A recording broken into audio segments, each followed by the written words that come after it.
Madame, mademoiselle, monsieur, bienvenue à Métro News. Voici les principaux titres qui seront développés aujourd'hui. Haïti sera le pays hôte de la 29e réunion intercession de la conférence des chefs d'État et de gouvernement de la CARICOM les 26 et 27 février prochains. La ministre du Développement international canadien, Marie-Claude Bibeau, a donné la garantie que Oxfam Québec et Oxfam Canada ne sont pas impliqués dans le scandale qui ternit l'image de l'organisation. Le gouvernement canadien annonce le décaissement de plus de 8 millions de dollars sur une période de 5 ans afin d'appuyer les actions des organisations de femmes en Haïti. Métro News vous est apporté par Haytrack, l'esprit bâtisseur, et Inoto SA, concessionnaire des véhicules Toyota. L'huile mobile, c'est qualité et performance qui fait partie de toute activité qu'on entreprend chaque jour dans la vie. Dans le développement de la société, quel que soit le domaine où évoluer, l'huile mobile toujours garantit bon fonctionnement moteur, tout appareil, à toute machine. Il ne peut jamais la guerre en route. Et il ses partenaires à 100%. L'huile mobile pour moteur, dirait plus longtemps.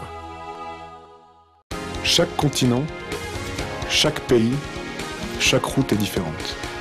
Derrière chaque virage, une nouvelle aventure vous attend. Toutes les routes nécessitent une attention particulière.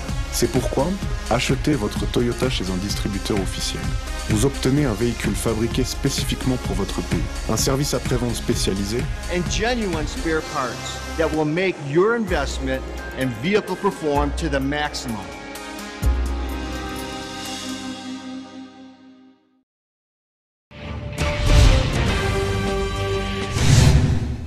La 29e réunion intercession de la conférence des chefs d'État et de gouvernement de la CARICOM aura lieu en Haïti les 26 et 27 février prochains. Les autorités se disent prêtes à recevoir cet événement qui doit amener environ 150 étrangers dans le pays. Le changement climatique, la vulnérabilité de la région face aux catastrophes naturelles, la sécurité et le tourisme dans la Caraïbe sont autant de sujets qui seront débattus lors de ces assises qui se dérouleront à l'hôtel Marriott. Un budget de 40 millions de gourdes est prévu par Haïti pour l'organisation de cet événement. Le ministre des Affaires étrangères voudrait que le pays profite au mieux de la visibilité offerte par ce genre d'activité. La ministre du Développement international canadien, Marie-Claude Bibeau, exprime sa confiance dans la branche canadienne d'Oxfam. 7 employés de l'ONG britannique sont reconnus coupables d'abus sexuels en Haïti après le violent séisme de 2010. En visite en Haïti, Mme Bibeau assure qu'elle a la garantie qu'Oxfam Québec et Oxfam Canada ne sont pas impliqués dans le scandale qui ternit l'image de l'organisation. La ministre canadienne aura des entretiens ce mardi avec le Premier ministre haïtien Jack-Guy Lafontan et 7 ministres de son gouvernement. Elle rencontrera également le président Jovenel Moïse. Les responsables d'Oxfam ont présenté lundi leurs excuses aux autorités haïtiennes. Le ministre de la Planification, Aviol Fleuran, a évoqué la possibilité d'annuler la licence de fonctionnement de l'organisation. Le président directeur général de la compagnie Digicel n'a pas répondu à l'invitation du parquet de Port-au-Prince ce mardi. Martine Boutte, qui n'est pas en Haïti, a sollicité du chef de gouvernement un report à jeudi prochain. Report accordé par Ocnam Clamé Daméus, qui étudie actuellement la possibilité d'auditionner le PDG de la compagnie Rouge et Blanc jeudi ou vendredi. Martine Boutte aura notamment à s'expliquer sur plusieurs points relatifs à la gestion du centre commercial, explique le chef du parquet de Port-au-Prince.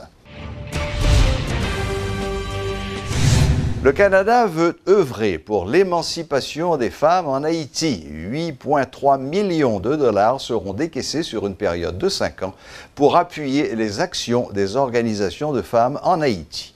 Cette initiative entre dans le cadre du projet Voix et Leadership des femmes, lancé par le gouvernement canadien, qui vise à renforcer le pouvoir des femmes et des filles dans plusieurs pays, dont Haïti. 150 millions de dollars y sont alloués. Selon la ministre du Développement international et de la francophonie, Marie-Claude Bibeau, éliminer la pauvreté passe par l'autonomisation de la gente féminine. Mesdames, Canada a marché avec nous. Le Canada considère que la façon la plus efficace pour éliminer la pauvreté et atteindre les objectifs de développement durable d'ici 2030 est de renforcer le pouvoir des femmes et des filles.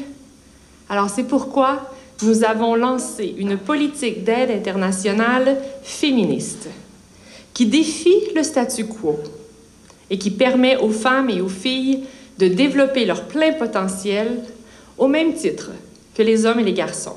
Nous pouvons aller aider femmes tendez voix nous. Voix et Leadership des femmes haïtiennes sera doté de 8 millions de dollars sur 5 ans.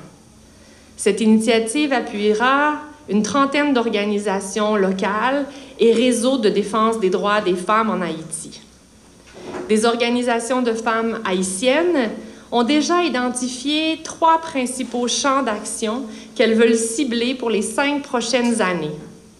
Le renforcement économique, la lutte contre la violence basée sur le genre et la participation des femmes à la prise de décision.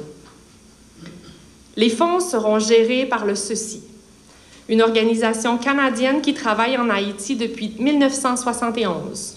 Ce projet rejoindra directement plus de 3000 femmes et filles et 130 000 autres indirectement.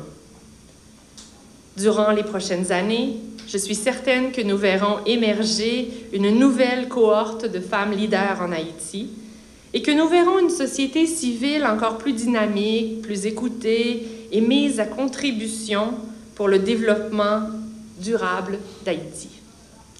Les voix des femmes doivent être entendues dans toutes les sphères de la société, au Canada et en Haïti. Nous avons besoin du leadership conjoint, des femmes et des hommes, pour qu'ensemble, on puisse bâtir un monde meilleur, pour briser le cycle de la pauvreté, ce qu'on ne pourrait pas faire si on laissait la moitié de l'humanité de côté. Messieurs, je vous invite à accueillir parmi vous ces femmes incroyables qui veulent travailler avec vous pour une Haïti plus inclusive et plus prospère. Mesdames, ne doutez pas de vos capacités, portez vos voix haut et fort. Le Canada et Haïti connaissent une belle histoire commune et avec Voix et Leadership, nous allons écrire un nouveau chapitre fascinant. 5 arrestations, 6 interpellations, plusieurs matériels saisis. C'est le bilan dressé par le représentant de la brigade de surveillance des aires protégées, Bob Alexis. Lors d'une conférence de presse ce mardi, l'Association nationale des aires protégées a dénoncé l'exploitation des sables de Morne-à-Cabri qui s'avère dangereuse pour les habitants de cette zone, révèle le président de l'association, Jean-Tel Joseph. Par ailleurs, M. Joseph lance un appel de sensibilisation à la population.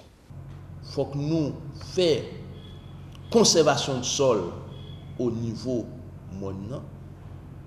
Il faut que nous veillions avec des gens qui, sans autorisation, a fait lotissement, a vanté dans le monde.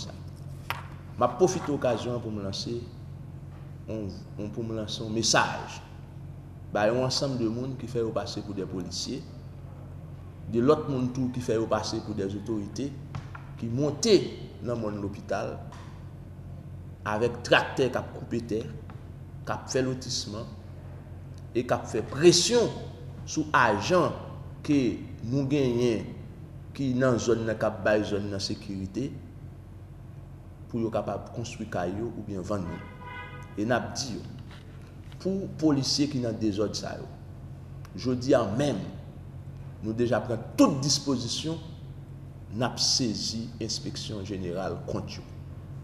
Et pour l'autre monde qui a des gros moyens, qui a acheté tracteur, qui a coupé mon nom, nous avons dit personne pas au-dessus de la loi et avec la brigade de sécurité des aires protégées qui est représentée là avec moi, avec Major Saint-Fleur, avec la police qui est représentée par inspecteur Bob, nous prenons toute disposition pour nous assurer nous que des ordres ça stopper.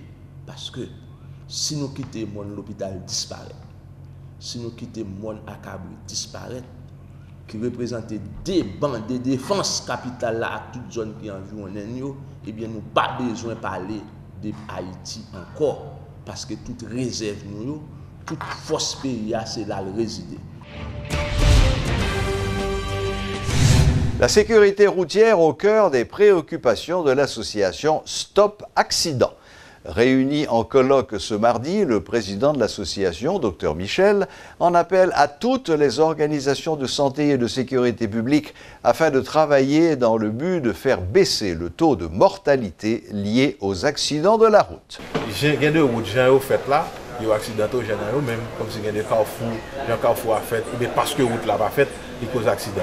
Il y a un autre facteur qui cause accident, c'est l'aspect véhicule là même. Ça veut dire que il y a des véhicules qui sont trop usagés, il y a des véhicules qui n'ont pas jamais inspecté. Tout ça, c'est des bagages qui causent des accidents. Mais l'autre facteur qui cause accident encore, c'est le comportement. Et dans tout le monde, chaque 10 accidents fait, il y a 9 c'est mauvais comportement.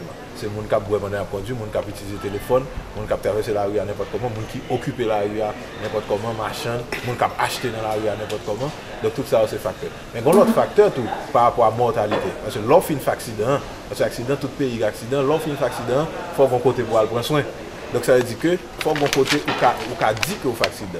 Il y a un pays qui gagne 911 911. Ici nous avons 188 118 116 116 118 côté que l'or font accident qu'a dit ça. Donc ça c'est des barrières qui fait que l'or fin fait accident faut qui a réduit mortalité, qui a fait que monde n'a pas mourir. Faut le moyen pour aller à l'hôpital et le lever l'hôpital faut joindre soin. Donc ça c'est autant de facteurs qui fait que il y a accident.